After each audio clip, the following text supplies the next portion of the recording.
All right, welcome back to the Nightly Sports Call. Paul, you've played Edgewood before. We've played there a couple times. I'm bringing you back this year. Right. This week, and was our club championship. I wasn't able to play, but I'm not good enough. I'm not in some of these guys' caliber. You know, I was hoping to play and finish in the top 15 or something like that, but we had the Steelers game. So I wanted to give a shout-out to my boy Paul Ajak, who won it.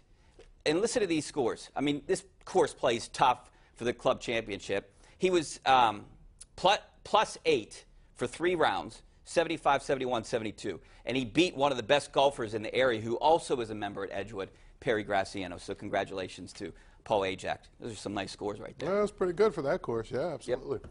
All right, let's go back out to the phone lines, and we go out to Brad in Carnegie. How you doing, Brad? Gentlemen, how are you this evening? Thanks for calling.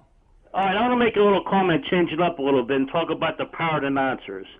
Now, I know they're employed by the organization and everything to try to sell the team, the players, and everything.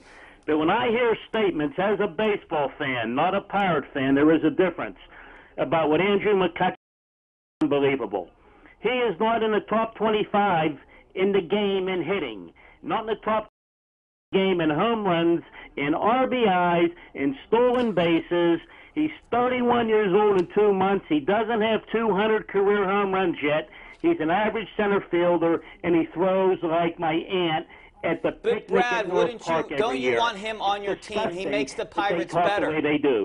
He makes the Pirates better. I remember Brad called here before, Paul, and completely bashed Andrew McCutcheon. Yeah. I want Andrew. I think you and I were on the show when he called, and I want Andrew McCutcheon on my team.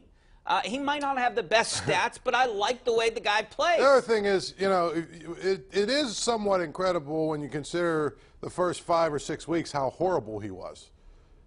His numbers are that his numbers are this good. That means he's been really, really good since what, mid-May? I mean, it's a long stretch of really high-level baseball to get to where he's at numbers-wise. You know, the rest of it, whatever. You know. I want them to sign him. I mean, I would like them to be around for a while. I think they need him another year. I have this goofball that calls my radio show named Cliff, who really, really believes that Andrew McCutcheon's not good enough to play on his softball team.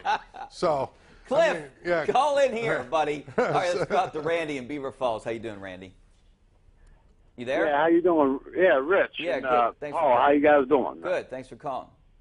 Yeah, hey, Paul, you're the man. Thank you. No question, he's the man. Hey, I just want to just say something about the quarterback situation there. The rookies are really good, man. I think Bart Houston's really good, and so is Dobbs. But come on, man, Laundry Jones, we gotta get rid of that dude. Or Landry Jones. Yeah, maybe I like the nickname Laundry Jones. I don't know if he did that on purpose. Landry Jones is pretty good compared to. Yeah, I mean, if it's a backup quarterback, who cares? But I think he's okay. He shouldn't play. He's not. I don't think he's horrendous. If you get to that situation, you're not. You know, I think Dobbs is clearly nowhere close to being ready to be the backup. I know a lot of guys on Twitter were comparing him to Dak Prescott. He's no Dak Prescott. He's not going to do that. Maybe 3 years from now. Maybe, but not in his.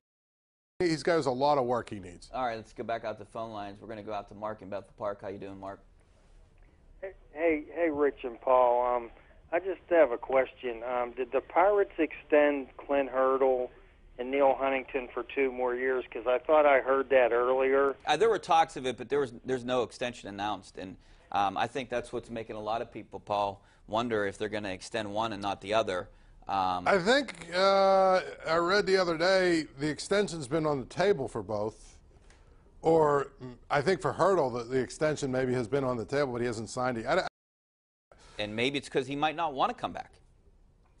Again, there's a lot of things, there's a lot of layers to what's going on here at the Pirates. It'll be interesting to see at the end of the season what happens. I think Huntington will be back. Yeah. Hurdle, I would say, is 50-50. And I think it's not because he's going to get fired. Unless the bottom drops out, he's not going to get fired. But I could see him saying, you know what? I don't need this anymore. I don't want to be a part of a rebuilding. Well, I just don't want to be, you know, they're going to trade away my best player, despite what our last caller said. You know, they're going to trade away McCutcheon. They might trade away Cole. You know, they might look at the payroll and say we got to dump Harrison. You know what I mean? Like, I don't want to. If he's 60-some years old, he's made a lot of money. He might just say, you know what, I'm going to go work with my charities and spend time with my family. Yeah. see that too. All right, let's go out to, we have time for one more caller? Okay, let's go out to Stan in Monroeville. How you doing, Stan? Yeah, Rich, I want to know if the Pirates get any reimbursement from baseball because they lost between 20 and 30,000 people that would have been at the game if they were playing at home. Yes. Major League Baseball compensated them for what they, would projected on a Sunday afternoon what they would have lost attendance-wise. They also paid for them to, all their transportation and all that other stuff. So, yes, they got compensated and good exposure for the Pirates, good exposure. But, I mean, they got compensated and, it was a nice little thing for them to do. So it's not like they lost money. You want to tell me, some of these guys on social media were upset because, the bars around PNC Park. Who's going to compensate? I mean, come on. Yeah. Are we really going to go there? Give me a break, please. All right. We're going to take a break. Back to wrap things up. Coming on next. Stay right there.